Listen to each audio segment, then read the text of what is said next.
Bien, bonjour à tous. Je vous propose de revenir ensemble sur Cambronne, l'inventeur du fleuve sucré. Nous allons regarder comment le général Pierre Cambronne a fondamentalement transformé le raffinage du sucre et ses innovations fluvio-maritimes, innovations entre Loire et Océan, de Nantes à Orléans.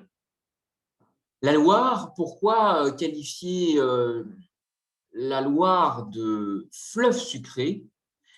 Eh bien, aujourd'hui, les énergies du futur amènent les régions, que ce soit le Conseil régional des Pays de la Loire, son homologue dans le Val-de-Loire, à développer un véritable plan extrêmement ambitieux concernant l'hydrogène.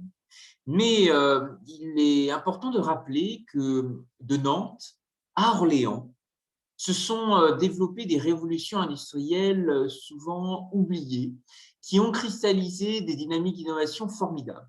Et je vous propose de revenir ensemble sur ces transferts d'innovation, à travers l'inventivité, le génie de Cambronne, inventeur du fleuve sucré, en référence à cette nouvelle industrie qui a émergé à son époque, qui est le raffinage du sucre, et qui est très vite remise en question, balancée, fragilisée par des blocus, par des guerres et par l'abolition également de l'esclavage. Ce qui va amener une transformation complète du cabotage sur la Loire, du transport fluvial qui était extrêmement développé, de Nantes jusqu'à Orléans. Et l'une des activités structurantes qui va fondamentalement évoluer, mobiliser des capitaines d'industrie, des investisseurs, des innovateurs, c'est le raffinage du sucre. Le raffinage du sucre, cette richesse qui vient directement de la route des épices, qui a une très forte influence atlantique, puisque le sucre, la canne à sucre, était au cœur d'une économie coloniale extrêmement développée avec les Antilles.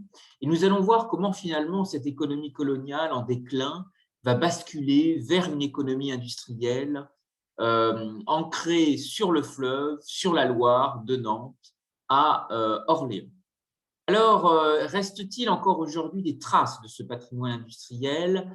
Vous savez qu'il existait un nombre considérable de sucreries, de manufactures qui ont été, pour la plupart à Nantes, détruites par de violents incendies.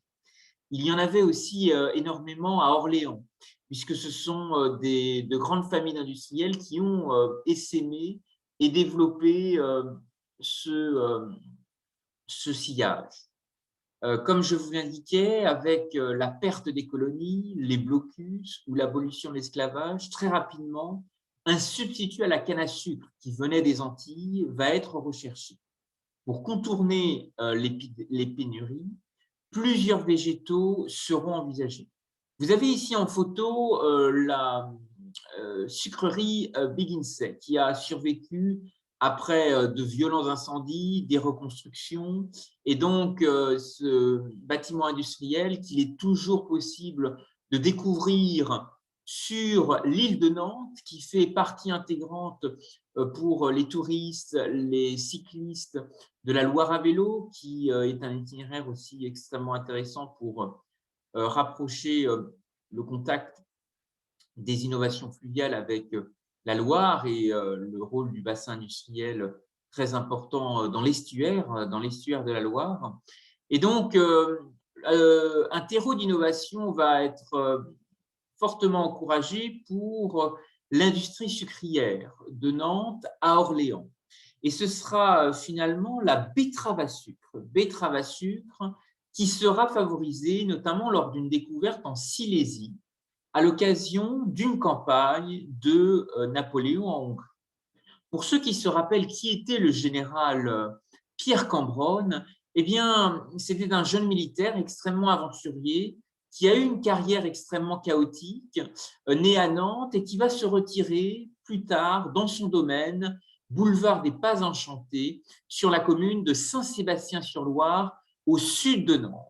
Ce qui montre combien la boucle est bouclée, puisque finalement, les influences qu'il va aussi rapporter de ces campagnes militaires vont être extrêmement précieuses pour le tissu industriel et vont permettre de contourner des pénuries, de développer des innovations, innovations de rupture, comme on va le voir ici avec justement l'histoire de l'extraction industrielle de sucre de betterave. Le général Pierre Cambronne, que vous avez en photo ici, aurait justement rapporté cette invention d'Europe de l'Est. Vous savez que les campagnes militaires ont été aussi un moyen de connecter des cultures, de rapprocher aussi des transferts d'innovation exploités par d'autres pays et d'autres puissances européennes.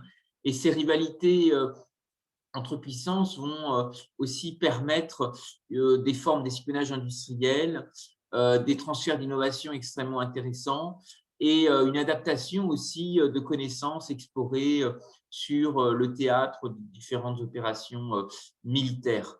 Et donc, Pierre Cambronne rapportera de Silésie cette invention du sucre de betterave, ce qui amènera de grandes sagas en France à le développer. Le 2 janvier 1812, le Français Benjamin Delessert réussira la première extraction industrielle de sucre de betterave. Et il vendra quelques années plus tard son entreprise à la famille Say. La famille Say qui s'alliera aussi avec la famille Béguin pour constituer ensemble l'entreprise Béguin-Say. Benjamin Delessert profitera de son capital pour insuffler de nouveaux véhicules d'investissement, un nouveau mode de banque coopérative, et il fondera tout particulièrement les caisses d'épargne et créera le livret A. Il y a des traces de sucreries, de ce passé sucrier qu'on imagine très bien sur l'arc atlantique, à Nantes, à La Rochelle, le sucre de Madère qui arrivait justement aux portes de la Charente-Maritime, mais à Paris. En visitant, en tombant par hasard sur des stations de métro, vous tomberez aussi sur des références extrêmement intéressantes et notamment sur une sucrerie qui a existé au cœur de Paris, dans l'Est, tout particulièrement de la capitale, et qui s'appelait la Jamaïque, et qui laisse aussi les traces de ces grandes sagas industrielles portées par des grandes familles, dont vous avez ici l'exemple des Béguin et des Say. Jean-Hippolyte Say qui a laissé aussi à Nantes des traces extrêmement visibles de son patrimoine. D'autres pays d'Amérique centrale sont aussi encore extrêmement actifs sur cette économie sucrière qui est aussi très présente dans l'océan Indien. Je pense à Maurice, à tout l'archipel au circuit des îles Vanille, à l'archipel des Mascareignes. Et je voudrais vous montrer combien le sucre aussi est vecteur de nouvelles technologies, puisqu'ici, vous avez sur cette slide de représenter un exemple extrêmement intéressant déployé par le Belize, qui a mis en place un projet qui s'appelle Smart Sugarcane Belize, qui vise à utiliser des technologies blockchain pour mieux améliorer la gestion des ressources avec les différentes exploitations.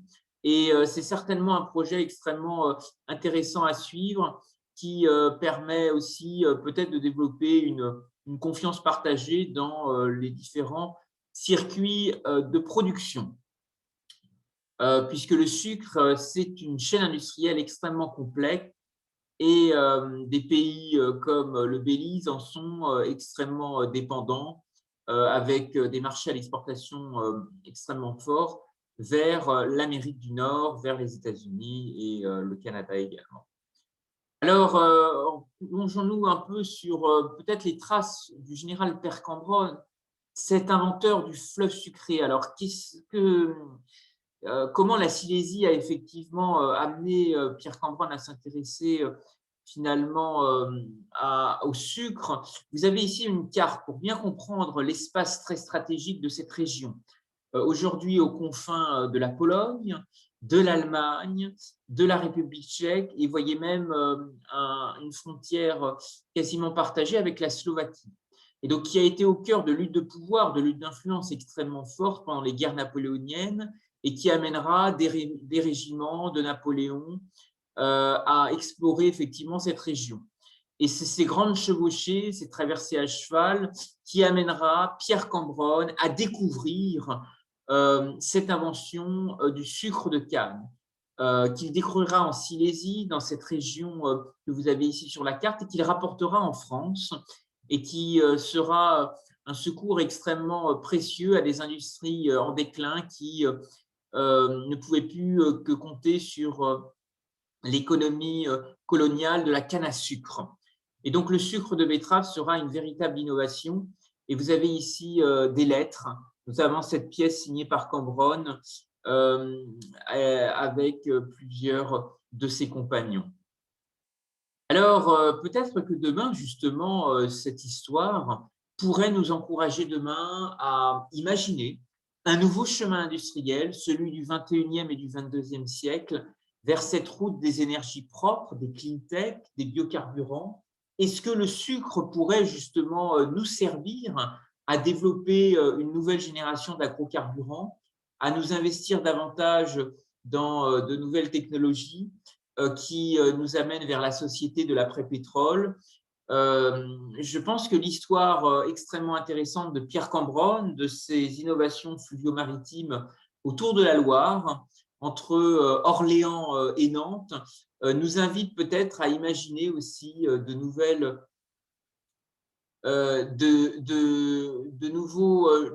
dynamiques entrepreneuriales, de nouveaux chemins d'imagination et d'inventivité. Et je pense que ce grand passé sucrier peut nous encourager demain à réfléchir à des innovations vers les nouvelles énergies du futur.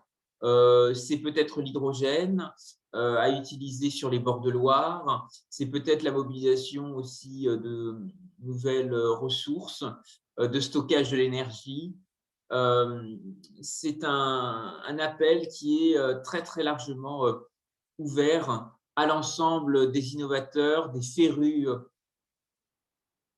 de technologie, de low-tech, qui pourront imaginer un nouvel avenir pour demain. Je vous remercie à tous pour votre attention et je vous propose d'en débattre ensemble. Vous pouvez réagir et faire part de vos questions, de vos remarques et peut-être d'éléments que vous avez aussi sur la vie de Pierre Cambronne et du passage du génie militaire à ce génie industriel qu'il a encouragé sur les bords de Loire, de Nantes à Orléans.